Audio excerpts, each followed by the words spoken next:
मी Punjab duck हे आहेत आमचे बीड जिल्ह्यातले सगळे मित्र आहेत आणि मी जात आहे पंढरपूरला आणि धारूच्या घाटामध्ये हे तळ आहे आरणवाडीचं. तर यावर्षी ह्या म्हणजे उन्हाळ्यामध्ये म्हणजे 31 मे पर्यंत 80% भरलंय आणि ह्या तळ्यास त्या जंत म्हणजे लाभ क्षेत्र आहे त्यांच्यासाठी एक आनंदाची बातमी सांगतो. आता 12 ते 20चा जे पाऊस येणार आहे म्हणजे 12 जून ते 20 जून याच्यामध्ये हे 100% भरून जाणार आहे आणि याच्यावर लोंढावून पाणी जाणार आहे म्हणून हा अंदाज लक्षात येतो. पण राज्यातल्या सर्व शेतकऱ्यांना सांगू इच्छितो, आज आहे 7 जून, 7, 8, 9 दररोज पाऊस वाढत जाणार आहे. पण 12 जून ते 20 जून हेवी रेन इन महाराष्ट्र म्हणजे महाराष्ट्र सगळीकडे मुसळधार पाऊस पडणार आहे 12 ते 20 म्हणून सर्व शेतकऱ्यांनी काय करायचं, शेतीचे काम आटपून घ्या. आज आणखीन 2-3 दिवस देखील आहे पण आज देखील राज्यात भाग बदलत पाऊस पडणार आहे म्हणून हा अंदाज लक्षात येतो. त्याच्यानंतर 12 ते 20चा पाऊस पडणार आहे. सगळ्यात जास्त पूर्व विदर्भ, पश्चिम विदर्भ, दक्षिण महाराष्ट्र, उत्तर महाराष्ट्र, कोकणपट्टी, खानदेश, मराठवाडा सगळीकडेच पडणार आहे. पण राज्यातल्या सर्व शेतकऱ्यांना सांगू इच्छितो की म्हणजे आज 7 जून पासूनच राज्यात मी म्हटलं होतं ना 6 जून पर्यंत तुम्ही कामं आटपा. 7 जून पासून म्हणजे आजपासून बघा दुपारी 3च्या नंतर राज्यात ठिकठिकाणी पाऊस सुरू होणार आहे. काल देखील खूप ठिकाणी पाऊस झाला, नाशिककडे झाला, पुण्याकडे झाला, दौंडकडे झाला, आज देखील पहाटे सोलापूरकडे खूप झाला. असाच पाऊस काय होणार दररोज वाढत जाणार आहे.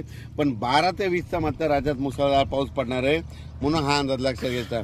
ज्यांचे कोणाचे आणखीन थोडे कामं राहिलेले असेल तुम्ही 11 जूनपर्यंत 11-12 पर्यंत कामं आटपून घ्या म्हणून हे अंदाज सगळ्यांना लक्षात येतं. आणि ज्यांच्या शेतामध्ये पेरणीसाठी ओला असं तर तुम्ही 12 तारखेपर्यंत पेरू शकता. सोयाबीन जर पेरली तर तुम्हाला सांगतो, सोयाबीन पेरल्याच्या नंतर 1 दिवस सोयाबीनला शांत झोप पाहिजे. म्हणजे पेरल्याच्या नंतर त्या दिवशी शांत झोप म्हणजे कशी की त्या दिवशी पाऊस यायला नाही पाहिजे. पाऊस जर पडला तर ती थापटून जाते म्हणून एक माहीत असं म्हणून सांगितलं. पण राज्यात मात्र तुम्हाला सांगतो की 12 ते 20च्या दरम्यान मुसळधार पाऊस पडणार आहे. पण आज 7 जून पासून राज्यात भाग बदलत पाऊस सुरू होणार आहे म्हणून हा अंदाज लक्षात येतो. हे बीड जिल्ह्यातलं आरणगावचं इथे साठवण तलाव आहे, 80% भरला आहे आणि आता ह्या 12 ते 20 मध्ये मात्र 100% भरून जाणार आहे. आणि यावर्षी बीड जिल्ह्यामध्ये जिथे छोटे तलाव आहे सगळे भरून खडे देखील फुटणार आहे, सगळ्या विहिरीमधून वरून पाणी वाहणार आहे म्हणून हे बीड जिल्ह्यासाठी आनंदाची बातमी. कारण की ज्या वर्षी मान्सून पुरेपूर येतो ना त्यावर्षी सगळ्यात जास्त पाऊस बीड जिल्हा, नगर जिल्हा, धाराशिव, लातूर, त्याच्यानंतर सातारा, सांगली, सोलापूर, कोल्हापूर या भागात जास्त पाऊस पडतो. आणि यावर्षी देखील पुरेपूरच मान्सून असल्यामुळं यावर्षी बीड जिल्ह्यात खूप पाऊस पडणार आहे म्हणून हा अंदाज लक्षात येतात.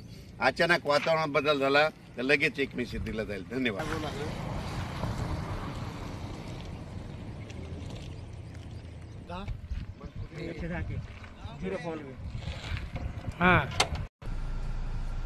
नमस्कार. माझ्या नावानं तुम्हाला एक सांगतो की इन्स्टाच्या जवळपासनं 15-20 नावानं माझ्या नावानं चॅनल चालतात आणि त्याच्यानंतर युट्यूब जवळपास 100-150 युट्यूब चालतात बघा. पण तुम्हाला सांगतो मी त्यांच्या कॉपीराईट जर टाकली असती तर त्यांचे बंद पडते.